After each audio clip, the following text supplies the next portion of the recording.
Well, hello and welcome to Tuesday Chat again. And today we're delighted to welcome Ruth Mathews.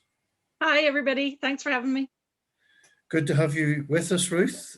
You're a familiar face to the North Tipperary circuit, that goes without saying. We've been glad to have you sharing on this circuit well before I came, of course. Preaching and leading in different ways and providing great resources and encouragement and leading well in regard to children and young people and connecting and encouraging us. So we're just very blessed, Ruth. So we kind of, I just thought it was very obvious to have you on Tuesday Chat. But maybe actually we'll step back a bit and sort of learn a bit about you. Even the area you're in now, it's always a home area to you. So maybe just tell us sort of where you grew up and what your family setup was like growing up. Yeah. So yeah, as you've just said, I mean, I'm back living to where I grew up, which is in Portarlington. And we grew up here on the home farm. So there was myself and mum and dad, and I have four brothers and one sister. With copious amounts of animals, pet sheep and everything, and all sorts of things, pet cows. But actually, North Tipperary would have been a second home for us, because pretty much every second day we were up and down to my grandmother's house and farm, which was my dad's then, just outside Roscrea in First direction ish. Right. Somebody on North Tipperary circuit will correct me. It's just that long since I've been down there. That's okay. So we would have been up and down very regularly, because my dad is actually from down there. And I might still have aunts and uncles and everything that live down there. So we grew up on, or I grew up on a dairy farm. So it wouldn't have been unusual to have, the cows in for milking and things like that before we went to school and all that kind of stuff, and out doing the jobs. And then we went to a sheep farm. So the lambing shed at this time of year was a second home then at that stage, or a third home. Okay. Yeah, during the night and things like that. So lots of fun. Yeah, brilliant. Sounds a pretty active and maybe normal in many ways, growing up in a farming context. Do you detect, did it pick up somewhere that you're maybe one of the youngest in the family or the youngest in the family? Yes, even at 41, my dad still describes me as the baby of the family. I'm still his baby. Right. Yeah. Okay. Well, actually, in my own family, you have one sister, but I have one sister who's the youngest, and she has four older brothers. I might argue that she was spoiled, but she doesn't see it that way. So,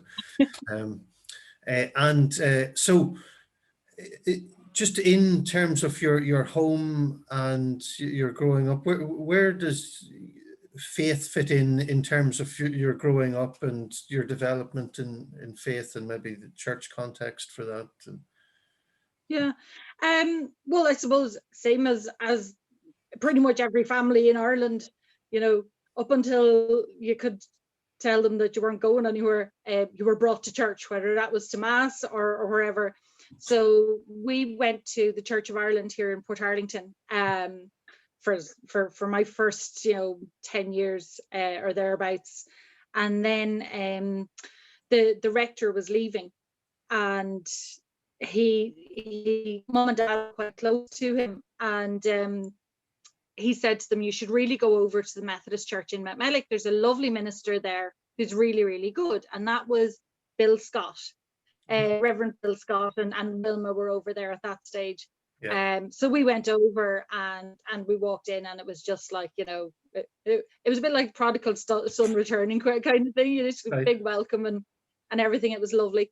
Yeah, so that's just over 30 years ago now, and that's where we've been. So I suppose I started the same as everybody else, where you would have just been going to church, and you always went to church on a Sunday and you never questioned it. But then as I was in secondary school, I was away in boarding school and stuff, and I came to rely on not only sort of the Methodist Church, because I would have gone to them down in Cork as well, but on God, just to get me through some tough times, because I was bullied quite a bit in first year and second year, and just didn't settle and stuff, and so far away from home, and all of that stuff was going on. So that really kind of grounded me in it, and then when I came home, I just fell back in. I mean, would have just been routine, I suppose, to go to church and everything, and various kids camps and all that kind of stuff. So I got into the mayhem of kids clubs quite early as well. I quite enjoyed going to them. So yeah. Brilliant. That's great. So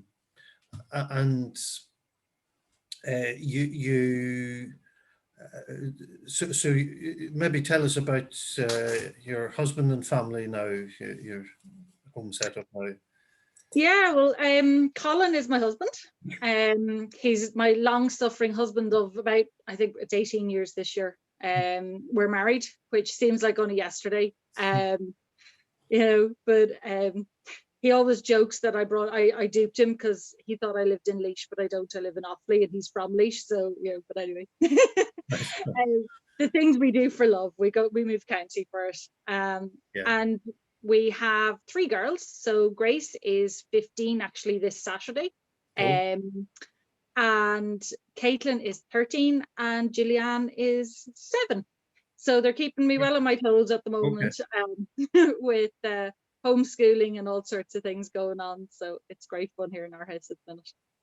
Super, that's great. And what sort of farm setup have you and Colin there? We don't have a farm as such. If you would like to call machinery, if we would class that as a farm, we have what you might call a hobby farm down the back, in that we seem to have a species of most types of machines in our backyard. Colin likes to fooster at things and fix things up, and he doesn't like to have a problem on a machine that he can't solve. So he'll spend time in actually taking care of stuff and revamping things. So we've kind of half a tractor out there and things like that. He grew up on a farm as well. His dad had sheep, which he hated, so now he doesn't eat lamb.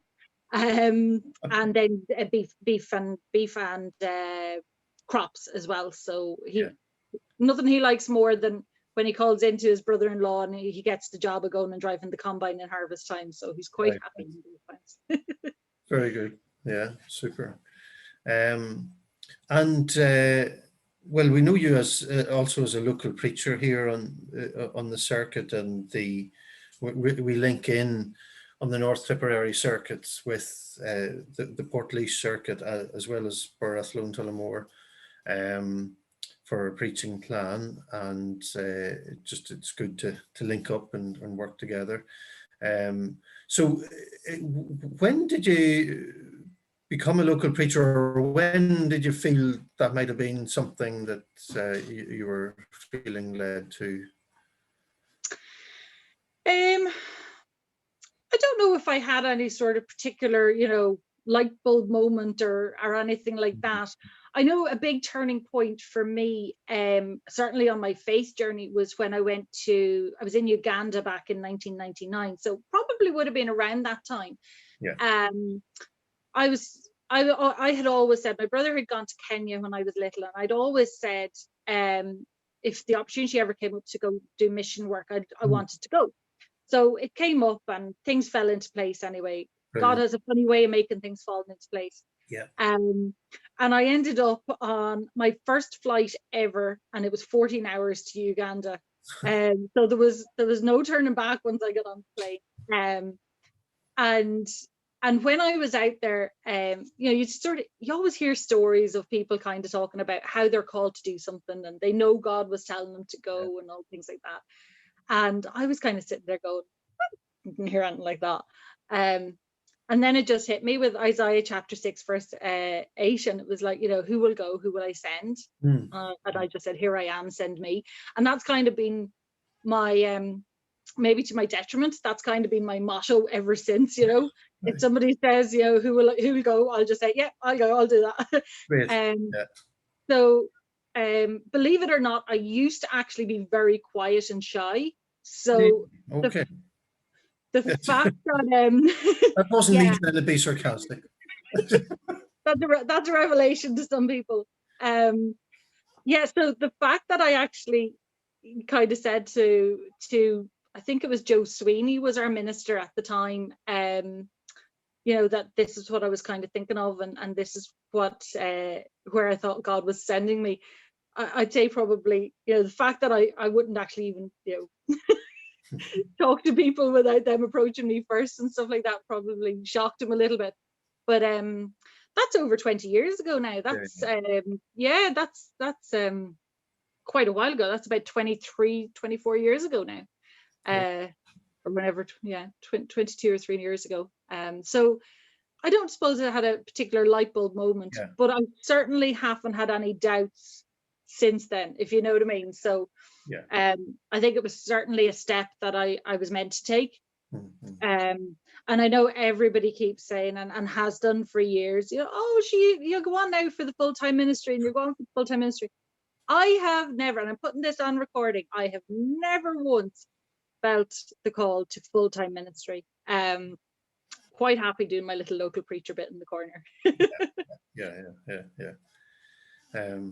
I mean, it doesn't surprise me at all, people saying that, but yes, we all need to be open to where God has us, and at different times in life, and it strikes me, I think, because you did mention your age yourself earlier on, so that would have been, you were still in your teens when all of this, you were thinking through these things, or right? Yeah, I would have been about 19 or 20 when I actually started on the, about 19 when I actually started on the road to being a local preacher. So yeah. And you know, you mentioned earlier about bullying at school and different things. It's amazing how much is formed in our teenage years. And does any of that link in with your convictions about youth work, and even as a mother, and the things you care about or passionate about? Do you see things from your childhood or your teenage years that have influenced you or motivated you as time has gone on? I don't know if there's anything madly that would have influenced me. I would have always been a baby person. I mean, you know, even when I was little, if somebody had a baby or a little child, I was the one who was over playing with them, and I loved that. One thing I suppose that having obviously gone through childhood and teenage years, one thing that I try and install in my own kids and any kids that are involved in kids clubs and youth clubs and things like that I'm involved in, is you never leave anybody out. You always take time to, you know, to pay attention to people, the quiet person down the back and the loud person up the front. And you incorporate everybody in, and you don't leave anybody out, because I think that's a particularly important thing for our young people to learn, you know, in life, because it's not nice, and it doesn't, as I do often say to them, if they've said something that's not particularly nice or anything like that, you know, well, you wouldn't like it if somebody said it to you. And you can see them just thinking about it, kind of going, oh yeah, actually no, I wouldn't. So that just, you know, nips it in the bud, kind of thing. And I mean, one thing that always strikes me about you with this is your energy. And sometimes I think, where do you get the time to do all the things you're doing? And you have a verse that appears at the bottom of your emails, and for me, I just sense, right, this is in Ruth's heart. It's not just some random verse that's just put down here. So 1 Corinthians 15 verse 58, always give yourself fully to the work of the Lord, because you know that your labor in the Lord is not in vain. Why do you put that verse? Just as a reminder. just as a reminder, I suppose, to people, you know, that sometimes we can be plodding along and we can be doing bits and pieces, and especially in the background. And I think in churches, we often have, in churches in particular, we often have so many people who work in the background, you know, that maybe don't get the recognition. The person who opens the church doors on a Sunday, the person who comes in to clean and things like that, that, you know, we're not doing it all for ourselves. We're not doing any of it for ourselves. We're doing it all for the Lord. Yeah. And if we accept and understand and believe that it's not in vain, then that makes the load a lot lighter and a lot easier to carry. Yeah. You know, and we just keep going at what we're doing, you know.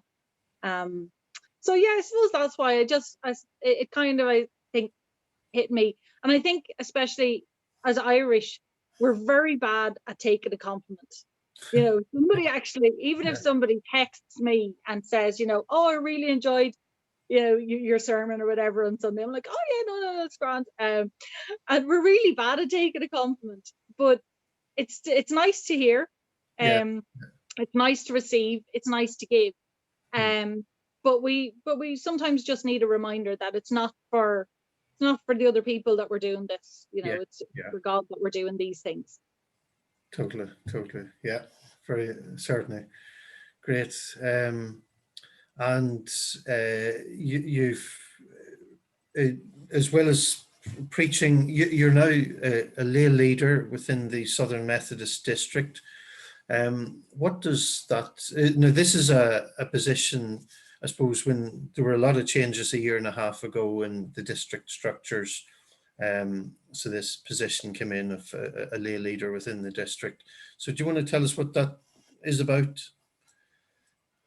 I'm probably still figuring out what it's about, to be honest. It's a new position on the 3 districts, and it was probably a little bit sparse to the job description to start with. But what I kept on hearing was, well, you know, you're first in the position, you can make it what you want it to be, which was brilliant to hear. You know, it was so welcome to hear that, because sometimes it's hard to follow in people's footsteps. I just feel sorry for the people who have to follow in my footsteps, because I'm certainly using it to full advantage. I think what we're trying to do is, as a lay person representing the district, is to try and further the layperson's role on what they can do, what they can achieve on a district. And on the Southern District, we're quite spread out, you know, but as you said earlier on, the North Tip Circuit and the Portlaoise Circuit and the Birr Circuit, we all work together. So, and that's where we should be as a district, all working together. So I suppose one of the big things that I've been championing with being a lay leader is youth and children's work, and bringing our youth and children's work to the forefront, so that it's not simply a childminding service on a Sunday so that parents can sit and listen to the preacher. You know, it's actually something that builds our children and young people up in faith, as well as giving them somewhere to belong and somewhere that they can actually take ownership of, which I think is really, really important.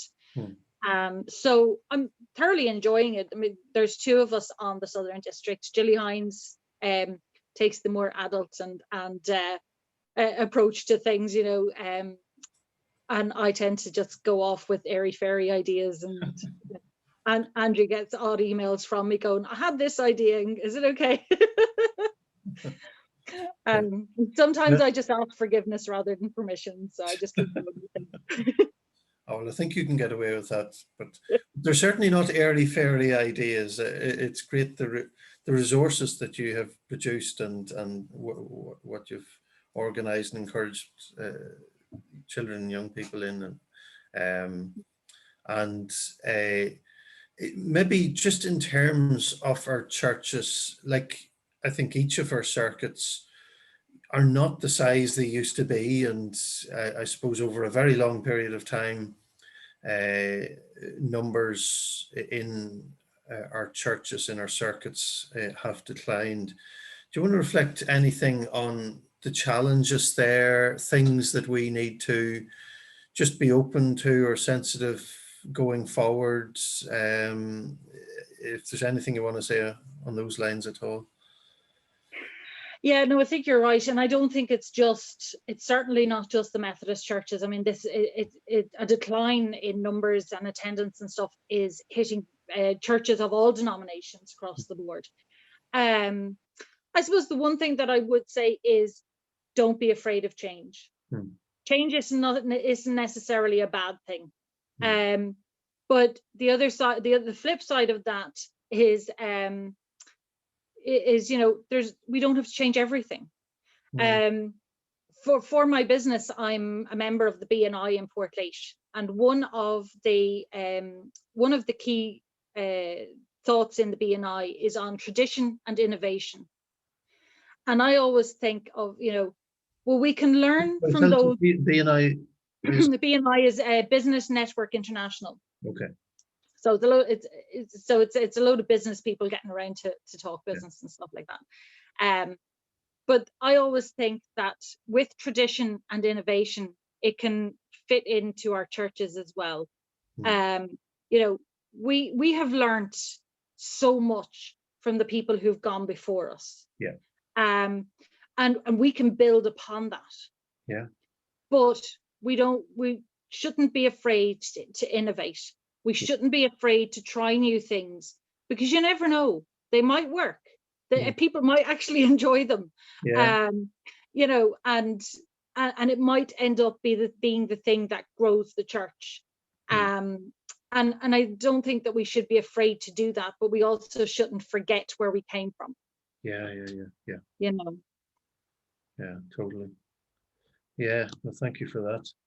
And sorry, just because you mentioned your business there, tell us about that. Yeah, so in my spare time, I get paid to be a freelance bookkeeper and admin support for businesses. So it means I can work from home and work around the kids, which is brilliant. It's a blessing, especially at the minute, because we're stuck at home. And I'm able to keep working. But so that's what I do. I suppose that's my day job, and everything else fits in.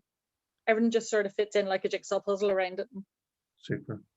Yeah, and well, that's great to have that flexibility at home during this time. And like us all, there's some blessings, and then we're missing. I'm sure you're missing preaching as well, getting out around people, and we're all missing being together. Any in your years of local preaching, actually anything random ever happen, or someone set off on the phone or something? Or well, I suppose you don't preach for 20 years without some random things happening, and I'm sure there's probably plenty of people out there who can remind me of things that would have happened, like forgetting the words of the Lord's Prayer and things like that. But I know the one thing that sticks out in my mind was when I was pregnant with Caitlin. It was that Sunday, that awful Sunday when nobody turns up to church between Christmas Day and New Year's. And no one ever turns up. I was taking and where ministers are glad to shove it off onto local.